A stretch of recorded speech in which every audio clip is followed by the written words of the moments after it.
And now tonight at 6 o'clock, this local teenager is dead. He took his own life, but his family wants to know if the drug Tamiflu could have played a role in his suicide. Why didn't they tell me that this was a side effect? You know, I went to the doctor, no one told me. I went to the pharmacy, no one told me. And tonight his mother is taking on Tamiflu, spreading a message about the side effects of the drug that she says no one warned her about. That grieving mother spoke today with our Kevin Rader. They had a conversation just a couple of hours ago, and he joins us now live with what her message is. Kevin? Yeah, it's something Brad and Jackie Ray will always ask themselves. How did this happen? Why did this happen? And how come no one told them that this could be a possible side effect until it was too late? Charlie Harp was, according to his legal guardians, a very happy boy, at least until he'd come down with the flu. Took him over to the doctor Thursday evening.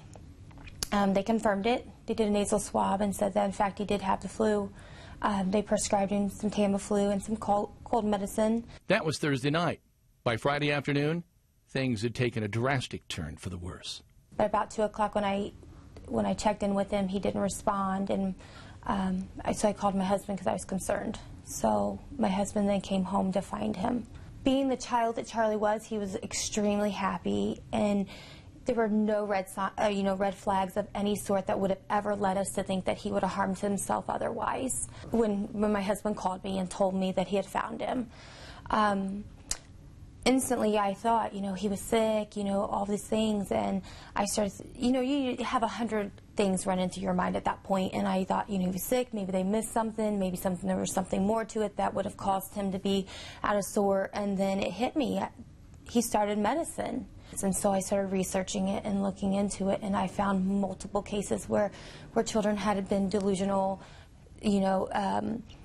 having, hallucinations. They just weren't in their right mind. I thought, why didn't they tell me? Why didn't they tell me that this was a side effect? I went to the doctor, no one told me. I went to the pharmacy, no one told me. That's when I get angry. That's when I start seeing these articles of all these children who have been harmed, and that's when I start getting mad, because if it's that big of an issue, why are we not doing something about it? Why are we still prescribing it and giving it to our children? That's what makes me angry. But tonight, first things first, 6-year-old Charlie Harp's funeral is Wednesday. Then Friday, Franklin Central is planning a balloon launch in his honor. That's a tragic story. It really is. Awful. Thank you, Kevin. All right. Well, links of Tamiflu to suicide are nothing new. It is listed as a possible side effect right on the label. And after several suicides in Japan, the country has banned its use in young people. Eyewitness News reached out to several medical sources, including the health department, but no one was available to comment on this topic today. We also reached out to the company that makes Tamiflu along the West Coast, the company writing back that this is not a common side effect. In fact, in a statement, they told Eyewitness News patients should be closely monitored for behavioral changes, and the benefits and risks of continuing treatment with Tamiflu should be carefully evaluated for each patient. Now, what is Tamiflu? Well, it's something that really can lessen a person's symptoms and shorten the length of illness by a day or two.